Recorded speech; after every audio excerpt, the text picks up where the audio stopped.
নমস্কার, কেমন আছেন সবাই? আশা করি আপনারা সকলে খুব ভালো আছেন। আপনাদের ভালোবাসা ও আশীর্বাদে আমরাও ভালো আছি। তো এখন প্রায় 9:30 মতো বাজে। আপনাদের সবাইকে গুড মর্নিং।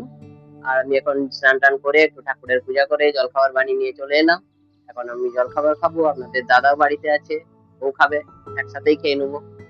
তো যাই হোক, জলখাবারটা খেয়ে নিই, পরে আবার দেখা হবে। আমি আজকে বানিয়েছি চানা মশলা আর রুটি।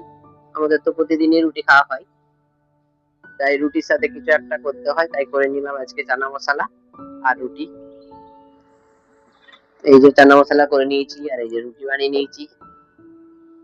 তো যাই হোক, পরে দেখা হবে।